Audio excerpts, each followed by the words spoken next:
태고적 패충이 선사시대로부터 삶의 궤적을 간직한 작은 섬 소안. 3,000명 남짓한 주민이 천혜의 절경을 품고 자연에 기대어 살아가는 이곳은 일제강점기 함경도 북청, 부산 동래와 함께 항일 독립운동의 대표적인 3대 성지다.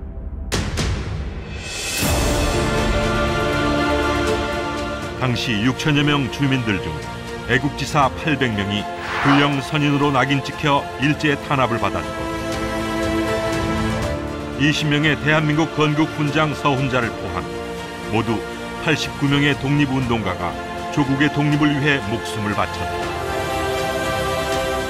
지금도 온 마을이 365일 태극기를 개양하며 선조들의 민족 혼을 기리는 작지만 강한 섬 소안. 오늘 우리가 이어가야 할 참된 긍지와 힘의 원천이 이곳에 있다.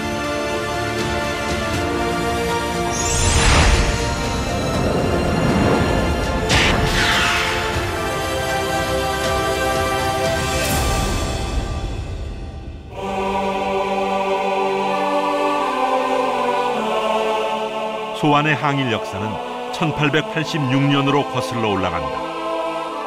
당시 미국 선장 앤더슨의 항해 일지에 따르면 왜구의 침입과 수탈에 고통받던 소안도 주민들은 일본인 거주 지역과 수탈한 물자들을 모두 불태우며 맞서 싸웠다고 한다. 1874년부터는 일본인들이 불법 채취를 못하도록 군대를 주둔시켜줄 것을 나라에 요구했다. 1894년 동학혁명 당시엔 동학군이 소안도에 들어와 군사훈련을 했는데 참여한 많은 주민들 중 혁명을 주도했던 소안 동학도 이강호, 남인훈, 이순칙은 관군에 의해 총살당했고 박경삼 등 4명은 죽도록 곤장을 쳐서 풀어주었음을 동학혁명 훈정실기가 밝히고 있다. 그때 살아남은 소안의 동학군들은 당사도 등대 습격 의거를 일으킨다. 1897년 일제는 목포항을 개항하고 일본 배들의 항해를 돕기 위해 당사도에 등대를 설치했다.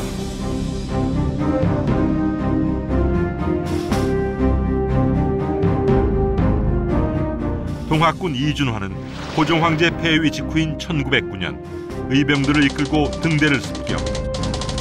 일본인 4명을 처단하고 주요 시설물을 파괴하는 의거를 일으켰는데 이것은 훗날 소안도에 들불처럼 타오른 항일 독립운동의 발화점이 되었다. 여타 지역들이 왜구의 침탈을 피하거나 순응한 반면 소안 사람들은 정면으로 항거해 승리를 이끌어냈다. 바로 이런 저항의식은 암울한 시대를 헤쳐나간 소안도의 힘이었다. 그 힘은 전면 토지 소유권 반환 청구 소송 사건으로 이어진다. 1905년 을사늑약을 체결한 일제는 조선 땅에 대한 토지 조사 사업을 시작했다. 당시 소안의 땅은 왕실의 세금만 내던 민유지였으나 일제는 조선 왕실을 회유하려고 왕실 후손이자 친일파인 이기용에게 토지 소유권을 넘겨주어 버렸다. 하루아침에 땅을 잃은 소안 주민들은 1909년 전면 토지 소유권 반환 청구소를 제기한다. 주민들은 하나가 되어 면민 대표들과 치열하게 싸워나갔고 13년 만인 1921년 마침내 승소 판결을 받아낸다. 엄혹한 시절 이 값진 승리는 이후 소안의 항일운동의 결정적 이정표가 된다. 승리한 주민들은 1913년부터 운영해오던 비자리의 사립중화학원을 정식 학교로 승격하기로 결의하고 배움만이 항일이라는 신념에 따라 집집마다 모은 성금 1454원, 지금의 약 6억 원으로 항일 민족교육을 위한 최신식 교육기관 사립소안학교를 하항리에 세운다.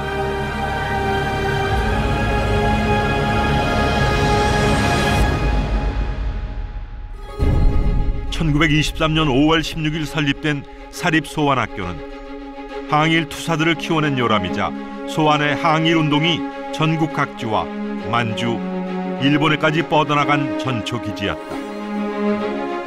일장기를 달지 않고 일본의 국경일을 거부했으며 명심보감 등 고전과 임진록, 애국가, 옥중가 등 일제가 금한 글과 노래를 가르치며 민족혼을 심어주었다. 학생은 물론 일반인 대상의 야학을 열어 문맹퇴치, 구습과 미신타파, 신분과 남녀평등을 가르쳤고 전체 150명 중 여학생이 25%에 달했다. 사립소환학교의 민족교육은 타 지역에도 알려져 노화도, 청산도는 물론 해남과 제주도에서도 유학생들이 몰려와 항일 의지를 불태웠다. 당시 사립소환학교에는 당대의 항일 운동가와 지식인, 선각자들이 교편을 잡고 있었는데 송내호는 바로 그 대표적 인물이다. 소환도 출신으로 1910년대 서울에서 활동하며 중앙의 독립운동가들과 교류했던 송내호는 전국 최대 규모의 항일 조직인 신간회에서 이상재, 한용운, 신채호 등과 함께 발기인이자 규칙심사 5명 중 한 사람으로 활동할 만큼 영향력이 있는 인물이었다.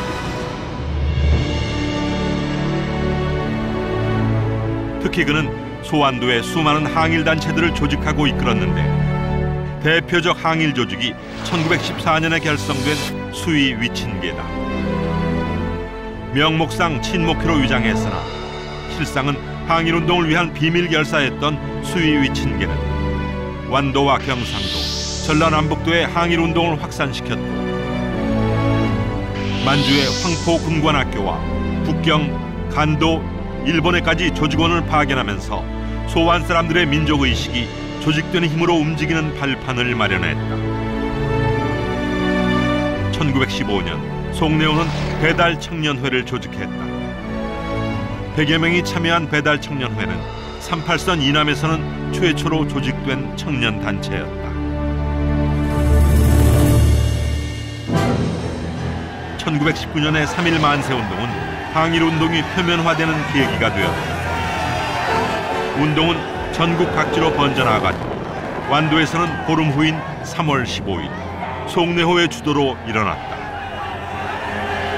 사건 이후 수많은 청년단체들이 조직되면서 독립운동은 더욱 활성화됐고 송내호는 대한독립단 사건으로 서대문 형무소에서 1년 6개월간 옥고를 치른다. 배달청년회는 1920년 4월에 확대 개편되고 수위 위친계와 함께 1923년 또 한 차례 혁신되면서 노농회, 살자회, 여성회, 소년단 등 소환의 크고 작은 조직들과 손잡고 항일운동을 주도했다. 항일운동이 이처럼 확산되자 일제가 제동을 걸기 시작한다.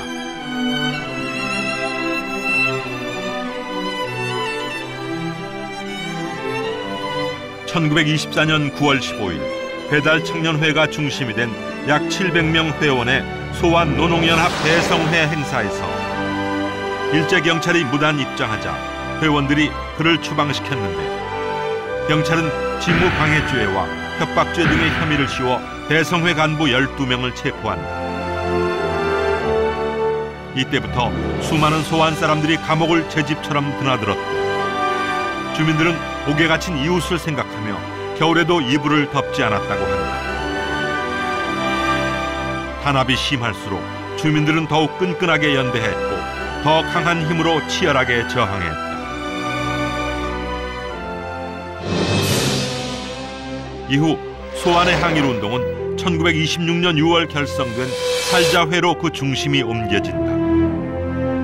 사상단체인 살자회는 지금까지의 항일운동의 이념적 토대와 방향성을 제시했다.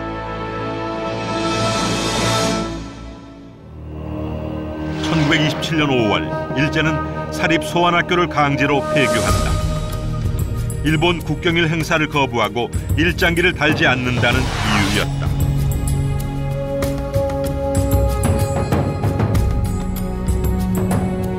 소환 주민들은 이에 맞서 대대적인 복교 운동을 전개하는데 당시 2명을 제외한 전체 미연민이 일제의 탄압을 무릅쓰고 복교 찬성에 서명했다.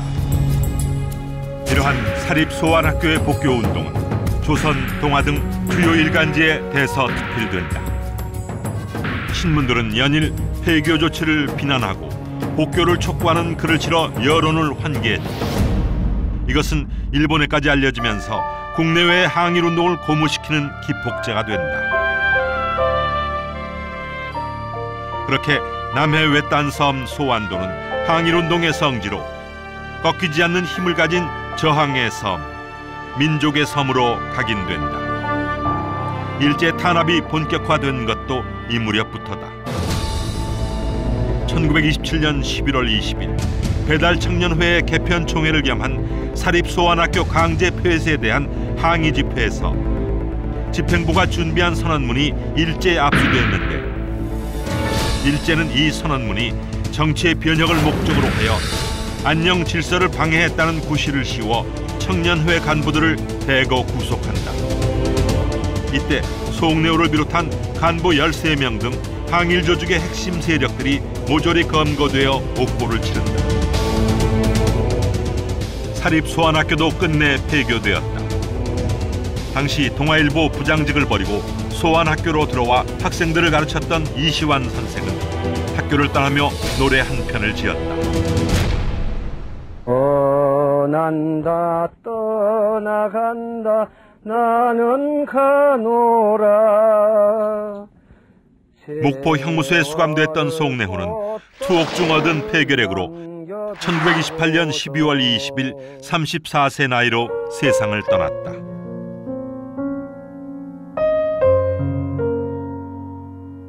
송내호의 동생 송기호 역시 3.1 만세운동을 주도하고 사립소환학교에서 학생들을 가르쳤으나 감옥살이에서 얻은 병으로 28세에 목숨을 잃었다. 짧은 일생을 불꽃처럼 태워 어두운 시대를 밝혔던 이들 형제는 지금도 일본이 있는 남쪽이 아닌 서쪽 바다를 향해 묻혀 있다.